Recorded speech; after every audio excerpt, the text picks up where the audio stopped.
Madison here, and thanks for coming back to my channel.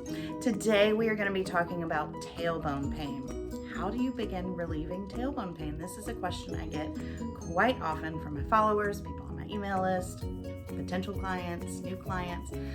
Your body goes through so many changes in pregnancy and in postpartum, and it is not uncommon to begin getting tailbone pain in pregnancy or to start getting tailbone pain after birth and into the postpartum period. So today I'm going to walk you through 4 quick tips for beginning to relieve this type of tailbone pain and what we need to be looking at in terms of longer term pain relief. So let's go. First and foremost, we need to know that your pelvic floor is attached to your tailbone.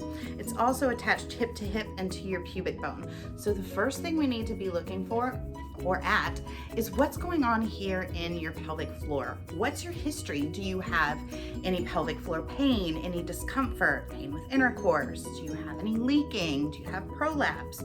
So these are all things we need to be looking at. When I'm talking about tailbone pain or when I'm thinking about tailbone pain and speaking to a person about it, my initial thought is that there's maybe some extra tightness here held in the pelvic floor. And I'll tell you a few reasons why in a little bit.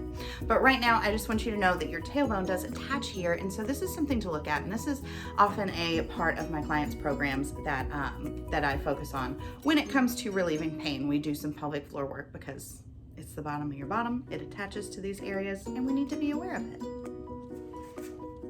Now, the second thing we want to look at when it comes to tailbone pain is your alignment. So let's look at your alignment tendencies.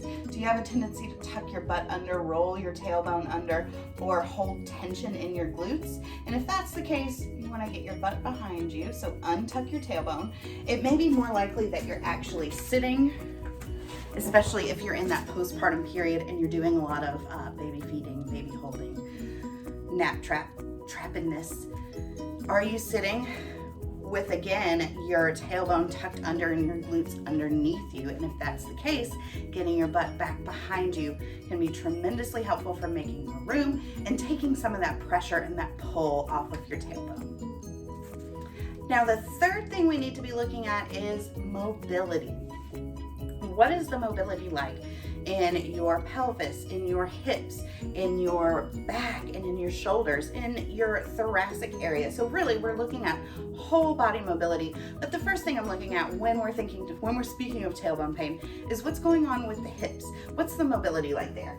So these are 2 things that I look for. One is a tail wag, and so you can come onto all fours, or you can have a surface that you are up on, just like me. And I want you to take your tailbone up towards the sky and notice how that feels. Is there any restriction, pain, tightness? And then tuck it under. Again, ask yourself, how does that feel?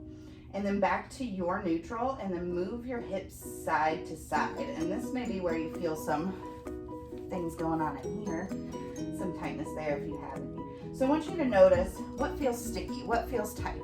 And then you're going to do the same thing, but with one leg extended. Now, you're not going to be able to get tailbone back and forward as easily in this position. So what you can do is actually keep your tailbone pretty neutral and rock back towards your heel. And you can do that in different pelvic positions and kind of see how you feel in each position. Does one leg feel tighter than the other? Is one side pulling more than the other? Do you feel pelvic floor or groin discomfort on one side and not the other? These are important because often dealing with these kinds of things, it's not just a let's do single-sided exercises. We've got to figure out what's going on side to side because it can be that imbalance that's triggering or causing that pain. The fourth and final thing we're going to look at today is strength. So I do a simple single leg test just to see what's going on from the hip all the way down to the foot. So you're going to stand on one leg as best you can. So you can lift your foot up for a second if you need it and then put it back down. But I want to see what's going on in that supporting leg. So as you lift your foot, is your knee dropping in? Is your hip dipping out to the side? Are you having trouble keeping that hip picked up? What's your foot doing? Is your arch collapsing in and causing this kind of internal rotation here? And then what does that look like for you side to side? Is it harder to stand on one side? Do you feel like it's harder to stabilize your hip on one side?